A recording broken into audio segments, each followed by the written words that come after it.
प्रणाम मेरे प्रिय दर्शकों, आज की मेरी वीडियो का टॉपिक है दामाद को बेटा समझना। हम लोग अपने जीवन में एक बहुत बड़ी गलती करते हैं, दामाद को बेटा समझने वाली गलती।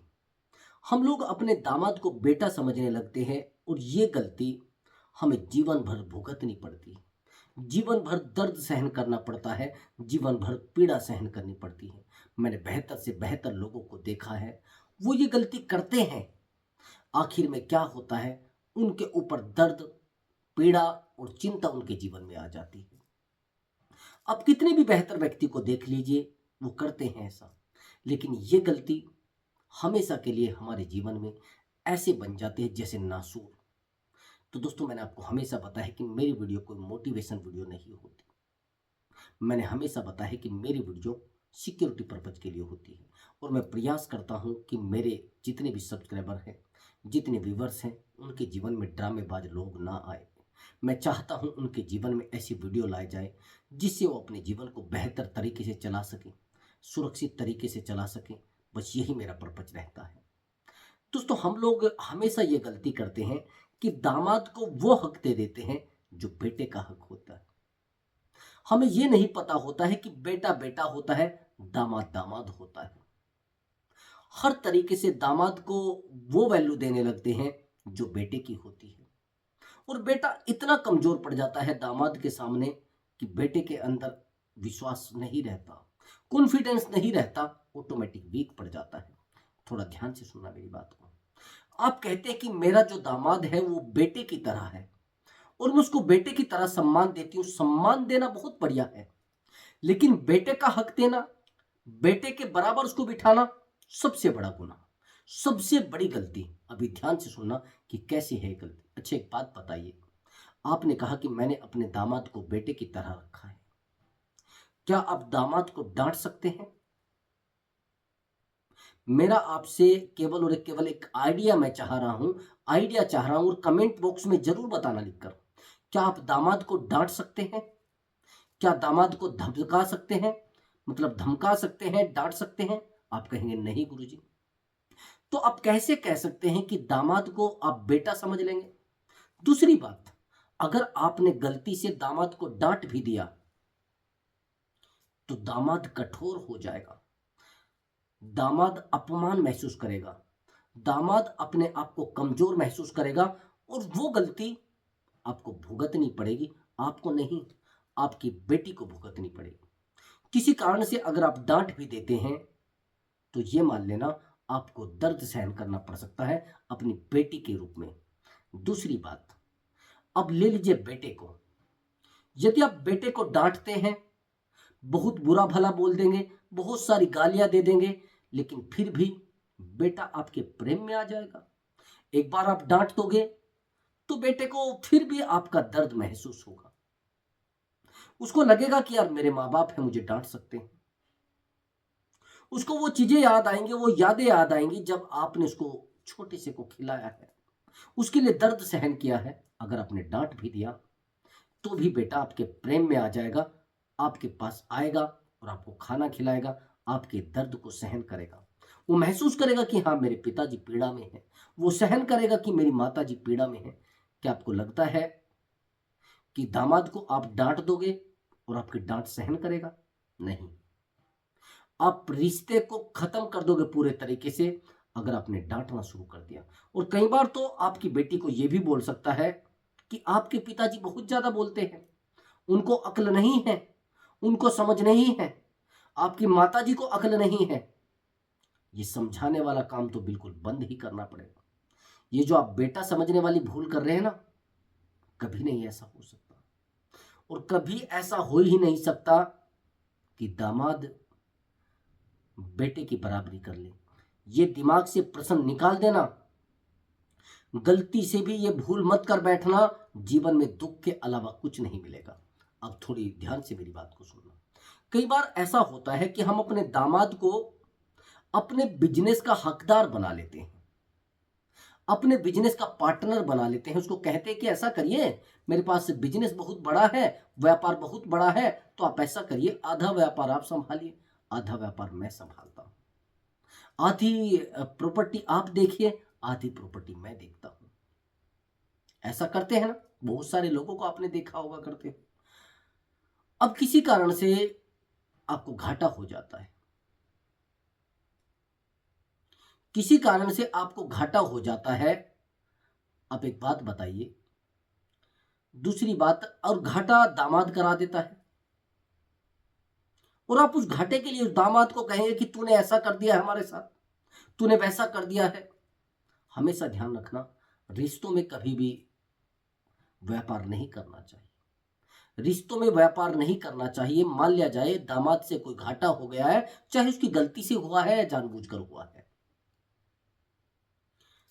बेटे के घाटे को आप घाटा नहीं मानेंगे अगर बेटा गलती कर देता है। ध्यान से सुनना मेरी बात।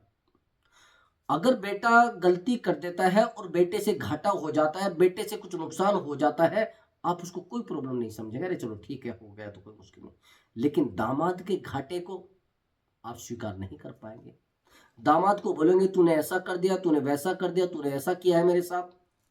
मैंने बहुत सारे ऐसे लोगों को देखा है। दिमाग में रखना मेरी बात को। अगर ऐसा आपने किया, व्यापार का साझेदार उसको बना लिया, पार्टनर उसको बना लिया, किसी गलती से उसको घाटा हो जाता है, तो आप सीधा स्वीकार कर लेंगे कि ये घाटा मुझे जो हुआ है दामाद के कारण हुआ है, और आप उस गलती को स्वीकार नहीं कर पाएंगे, आप उस घाटे को स्वीकार नहीं कर पाएंगे। आपने देखा होगा ना ऐसा। लेकिन वही घाटा अगर बेटा कर दे तो आप आसानी से स्वीकार कर लेंगे, आसानी से उस दर्द को सहन कर लेंगे, आसानी से उस पीड़ा को सहन कर लेंगे। लेकिन दामाद की उस पीड़ा को नहीं सहन कर पाएंगे। और गलती से आपने कुछ बोल भी दिया, गलती से आपने कुछ शब्द कह भी दिए, आपको लगता है ना क्या होगा? महाभारत। आपको लगता है ना क्या होगा? आपकी बिटिया को तिरस्कार सहन करना पड़ेगा, आपकी बिटिया को ये पीड़ा सहन करनी पड़ेगी। और हाँ, आप उसको ये भी नहीं कह सकते कि तेरी वजह से घाटा हुआ है। उसको लगता है, वो तो तुरंत कह देगा, अरे भाई दहेज भी तो देते ना, क्या फर्क पड़ गया? अगर दामाद को इतना दे दिया है तो क्या फर्क पड़ गया? अगर 2-4 लाख का 10-20 लाख का घाटा मेरे कारण सह लिया, तो अपने बेटे को दे भी तो रखिए 4 करोड़ की प्रॉपर्टी। मेरी पत्नी का भी तो कुछ हिस्सा बैठता है, मेरी पत्नी का भी तो कुछ अधिकार बैठता है। कौन सा दर्द हो गया, कौन सी पीड़ा हो गई, कौन सी चिंता हो गई, कौन सा आपने कोई गुनाह कर दिया? वो उस घाटे को घाटा नहीं समझेगा, वो समझेगा मेरा तो हक था भाई, मैंने ले लिया, अब वो मेरी पत्नी का हिस्सा था। कमाल की बात, वो पत्नी को भी ये स्वीकार करा देगा कि आपका बैठता था भाई, ये आपका बैठता था। कि मैं नहीं कह रहा हूं, ये सब कह रहे हैं। यकीन मानिए ऐसा ही होता है। ये गलती कभी भी मत कर देना कि दामाद को अपने बिजनेस का अधिकारी बना दे या फिर उसको पार्टनर बना दे। आपके बेटे के लिए मुश्किल हो जाएगी। आप तो ये रीत चला देंगे, लेकिन आपके बेटे को वो दर्द सहन करना पड़ेगा, वो अपमान सहन करना पड़ेगा अगर बेटा आपका छोटा है। मैंने बहुत सारे लोगों को कहते हुए सुना है कि मेरा जो दामाद है वो बेटे से भी बेहतर है। अपमानित होना पड़ेगा, बेटे का टैलेंट दब जाएगा, बेटे की क्वालिटी दब जाएगी। वो कभी नहीं चाहेगा कि आपका बेटा बेहतर हो। यकीन मानिए, दुनिया में कोई भी जीजा नहीं चाहता कि मेरा साला बेहतर हो। ये कड़वी सच्चाई है, लेकिन आपको स्वीकार करनी पड़ेगी। आप स्वीकार नहीं कर रहे हैं तो दर्द है, तभी तो आप पीड़ा में हैं। स्वीकार करना सीखो और लड़ना सीखो, प्रयास करना सीखो। मैंने आपको बताया है कि अगर आपने ऐसा कर दिया, अपने जीवन में सबसे बड़ी भूल कर दी है। इस भूल को स्वीकार करिए और रुक जाइए, बिल्कुल रुक जाइए आज के बाद। और अब आप कहेंगे कि तो फिर दामाद की वैल्यू कैसे करें? तो इसका मतलब दामाद की बेइज्जती करें? नहीं, मैंने कहा दामाद का सम्मान करिए।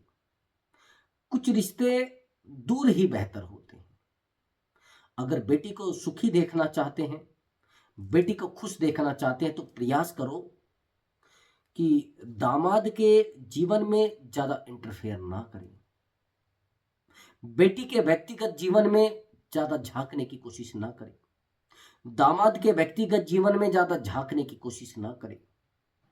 वो क्या कर रही है, कहाँ जा रही है, कहाँ आ रही है, दामाद कब घर आ रहे हैं, दामाद कब जा रहे हैं, बेटी ने कौन सी सब्जी बनाई है, बेटी ने कौन सा सूट सिलाया है। समझ रहे मेरी बात को? ये आपकी बहुत व्यक्तिगत गलती होती है, जो गलतियां आपको बेटी का घर बर्बाद करने के बाद पता लगती है। लेकिन कुछ बेवकूफ लोगों को, निहायती नालायक लोगों को बाद में भी पता नहीं लगती है। वो अपने ईगो के चक्कर में, अपनी कूटनीति के चक्कर में, अपनी राजनीति के चक्कर में बेटी को घर बर्बाद कर देते हैं।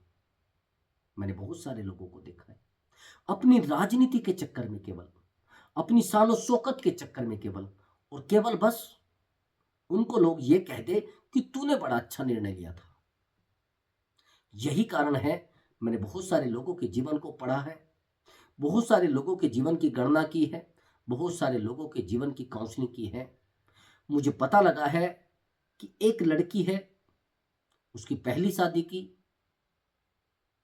पहली शादी में तकलीफें हुई, उस पहली शादी से लड़की सेटिस्फाई नहीं है, संतुष्ट नहीं है। माँ बाप ने कहा कि ठीक है, संतुष्ट नहीं है तो वहां से डिवोर्स ले लो, क्या फर्क पड़ रहा है, विवाह विच्छेद कर लो, दूसरा विवाह हम तेरा कर दें, जहां तुझे सुकून का जीवन मिलेगा। ठीक है, मुझे भी लग रहा है ऐसा ऐसा कर भी लेना चाहिए। कुछ समय के बाद दूसरा विवाह कर दिया जाता है।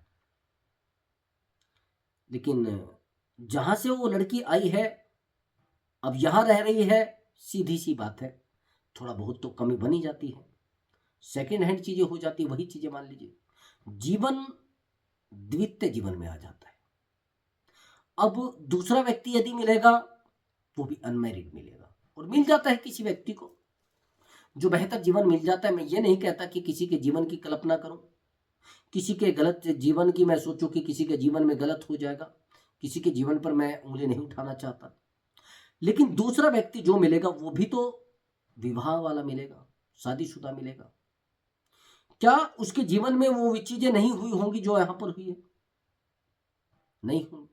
अब दूसरे विवाह में जाती है लड़की, वो कहती कि गुरुजी मैं यहां भी परेशान हूं, वो तो मुझे समझना नहीं चाहता था, लेकिन ये भी नहीं समझना चाहता।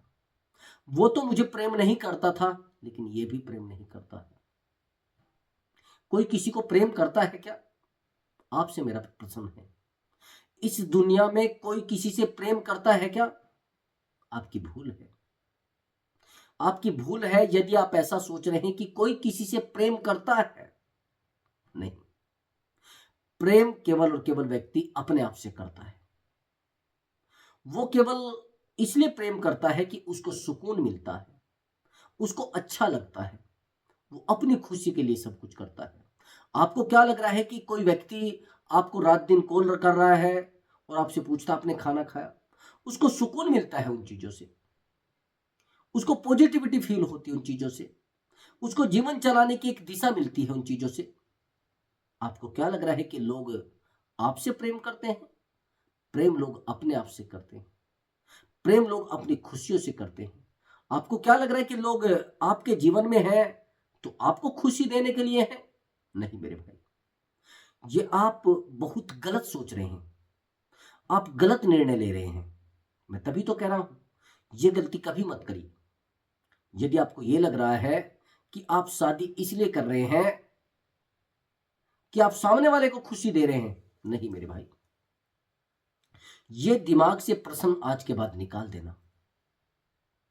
आपका अपना स्वार्थ है, आपको जीवन चलाना है, आपको खुशी चाहिए, आपको आनंद चाहिए, आपको वो आनंद चाहिए जो विवाह में होता है, आपको बच्चों की खुशी चाहिए, समझ रहे? आपको वो सुख चाहिए जो शादीशुदा जीवन में होता है। तो आप किसको खुशी देना चाह रहे हैं? सामने वाले व्यक्ति को। आप छोटी छोटी बातों पर सामने वाले व्यक्ति को कहते हैं मैंने तेरे लिए क्या नहीं किया है, मैं रात दिन तेरे घर में बर्तन मांजती हूँ, मैं रात दिन तेरे घर में पोछा लगाती हूँ, मैं रात दिन तेरे लिए रोटी बनाती हूँ। आपको क्या लग रहा है कि आप इसके लिए रोटी बना रहे हैं? नहीं, आप खुद के दायित्व पूरे कर रहे हैं, आप खुद के कर्तव्य पूरे कर रहे हैं, आप खुद को खुशी देना चाह रहे हैं। आपको वंश चाहिए, आपको बेहतर जीवन चाहिए, इसलिए आप रोटी दे रहे हैं, इसीलिए आप मेहनत कर रहे हैं, इसीलिए तो जीवन सही से नहीं चल पा रहा है। आप जीवन की विडंबनाओं को, जीवन की समस्याओं को स्वीकार नहीं कर पा रहे हैं। क्यों नहीं कर पा रहे हैं? क्यों नहीं कर पा रहे हैं? उसका कारण आप जानते हैं। उसका कारण है आप। जब तक आप अपने जीवन की गलतियों को स्वीकार नहीं करेंगे, आपके जीवन में जो समस्याएं आई हैं उनको स्वीकार नहीं करेंगे, आपके जीवन में जो दर्द आए हैं उनको स्वीकार नहीं करेंगे, तो सच बात यह है कि आप जीवन में कभी बेहतर कर भी नहीं पाओगे। आप जीवन को कभी बेहतर चला भी नहीं पाओगे। इसका कारण आप जानते हैं। इसका कारण आप खुद हैं। ये तकलीफें आज अगर मिल रही हैं, मैं आपको जिस टॉपिक से यहां लेकर आया हूं, आपका खुद का निर्णय है। मैंने कहा है कि दामाद को बेटा समझने की गलती आपका खुद का निर्णय है। उसको इतनी वैल्यू देना आपका खुद का निर्णय है। और आपके जीवन में इतनी तकलीफें आ जाना आपका खुद का आमंत्रण है, आपका खुद का निमंत्रण है कि आ जाइए मेरे जीवन में, मुझे समस्या दीजिए, मुझे तकलीफ दीजिए। इसलिए आपके जीवन में तकलीफें आकर खड़ी हो गई हैं। आज आप कह रहे हैं कि मेरे जीवन में तकलीफें हैं, मेरे जीवन में दुख है। दुख और सुख एक सिक्के के दो पहलू हुआ करते हैं, और जब तक वो पहलू आपके जीवन में होते हैं, आपका जीवन चलता रहता है। जीवन की सीधी लाइन नहीं हुआ करती है। जीवन की लाइन जो होती है वो ऊपर नीचे चलती है, ऊबड़ खाबड़ चलती है। आपको क्या लग रहा है कि आप सीधी लाइन चलाएंगे तो जीवन चलेगा?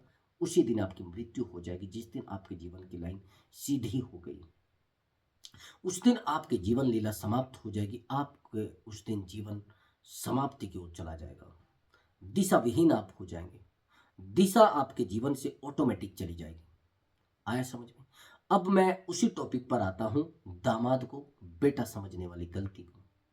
जो लोग घर जमाई रखते हैं अपने दामाद को, ऐसा होता है ना, दामाद को घर जमाई रखते हैं। जिस गांव का मैं रहने वाला हूं, उस गांव में पूरा एक मोहल्ला घर जमाई वाला है। समझ रहे? उस मोहल्ले को घर जमाई बोला जाता है, घर जमाई मोहल्ला। यकीन मानिए।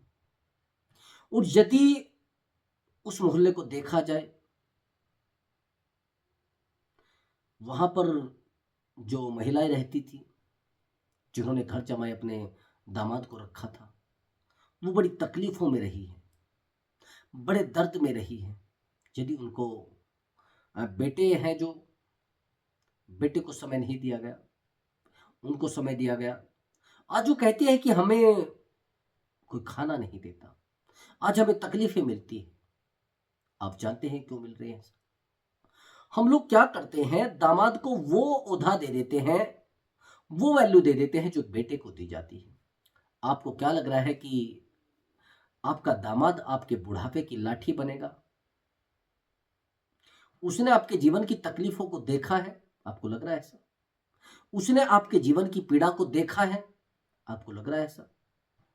आप केवल और केवल उसकी पत्नी के पिता हैं, उसके पिता नहीं। उसको भी पता है ये बात। अगर आपके माता पिता है और आप उनको रोटी देते हैं, तो आपके अंदर इमोशन पैदा होता है, भावनाएं पैदा हो जाती है कि यार मेरे पिताजी हैं, इन्होंने मुझे उंगली पकड़ के चलना सिखाया है, इन्होंने लोगों के दर्द सहन करके, लोगों ने इनको जो दर्द दिए हैं, मुझे पढ़ाया है, मुझे इस लायक बनाया है। चाहे आप कितने भी गिरे हुए इंसान हैं, कितने भी भद्दे इंसान हैं, कितने भी निहायत नालायक इंसान हैं, लेकिन आपके माँ बाप की पीड़ा आपको पीड़ा नजर आएगी। आपके ससुर की पीड़ा आपको पीड़ा नजर नहीं आएगी। मेरी बात आप समझिए, थोड़ा कड़वी है लेकिन सच में पते की है। आपको अपने माँ बाप की पीड़ा पीड़ा नजर आएंगी, अपने ससुर की पीड़ा पीड़ा नजर नहीं आएंगी। आप बेटे की तरह दायित्व निभा रहे हैं, लेकिन बेटे जैसा स्वभाव पैदा नहीं कर सकते, बेटे जैसी भावना पैदा नहीं कर सकते, और किसी भी बच्चे में आप अपने बेटे जैसी भावना पैदा नहीं कर सकते। यदि आप अपने बेटे को 10 बार डांट ले, 10 बार गाली दे ले, 10 बार उसको धक्के मार के घर से बाहर निकाल दे, लेकिन फिर भी आपका बेटा आपके एक आवाज लगाते, एक बार उसको 2 बार बोल देना, वो तुरंत वापिस आ जाएगा। उसके अंदर वो भावनाएं हैं, उसके अंदर वो प्रेम है, उसके अंदर वो तप है जो आपका उसने देखा है। आपको लगता है इस दामाद ने आपकी तपस्या को देखा है, आपको लग रहा है कि इस दामाद ने आपके दर्द को देखा है? नहीं, ये नहीं देखा है। इसलिए वो कैसे आपको आपके बुढ़ापे की लाठी बन सकता है? कोई बिरला हो सकता है जिसको सेवा भाव आता हो, जिसने संस्कार बहुत अच्छे लिए हो, जिसके जीवन में सेवा भाव ही जीवन हो, वो मैं मानता हूं कर लेता है। कुछ लोग कहेंगे कि हमारा दामाद तो सच में आज सेवा करता है, बेटा नहीं करता है। उसके अंदर उसका नेचर जो है, उसका बिहेवियर जो है, वो सेवा भाव का है, नहीं तो नहीं होता। 100 में से एक होता है, एक आधा तो निकल जाता है, लेकिन 100 के 100% सब चीजें बेहतर नहीं हुआ करती। इसलिए मैं कह रहा हूं कि दामाद को वहीं तक रखे जहां तक सीमित है, उसको दायरे में रखें। हाँ, उसका सम्मान करिए, एक राजा की तरह सम्मान करिए। आप दामाद को राजा मानते हैं तो राजा ही बनाकर रखिए, और राजा का उसके पास ओधा रहना चाहिए। अगर आप उसको अपने घर में लेकर आ रहे हैं, उसको अपमानित होना पड़ेगा, उसको तकलीफें लगेंगी कि देखिए, अगर गलती से भी आपने उसको कुछ रास्ता बता दिया, समझाने की कोशिश की, तो आप बहुत बड़ी गलती कर रहे हैं। डांट कर देख लेना कभी, समझा कर देख लेना कभी, तकलीफ देकर देख लेना कभी। जीवन में एहसास हो जाएगा कि दामाद को डांटने की गलती क्या होती है। कभी जीवन भर आपका दामाद आपके साथ नहीं बोलेगा और आपके सामने नहीं आएगा, आपको सीधा कह देगा कि ये जो मेरे ससुर है ये मूर्ख है। कोई माँ बाप को कहता है क्या कि अगर माँ बाप डांट दे? नहीं कहता ना। माँ बाप को कभी किसी ने कहते हुए सुना है कि मेरे माँ बाप मूर्ख हैं, मेरे माँ बाप बेवकूफ हैं? नहीं। माँ बाप 10 बार डांट ले, 10 बार कह दे, हर बच्चे के अंदर वो भावना होती है, वो प्रेम होता है माँ बाप के प्रति। तो प्रिय दर्शकों, वो भूल मत करना जो मैंने आपको बताई है। और यदि आपको हमारा वीडियो अच्छा लगा हो तो वीडियो को लाइक कर दें और चैनल को अवश्य ही सब्सक्राइब करें। प्रणाम मेरे प्रिय दर्शकों।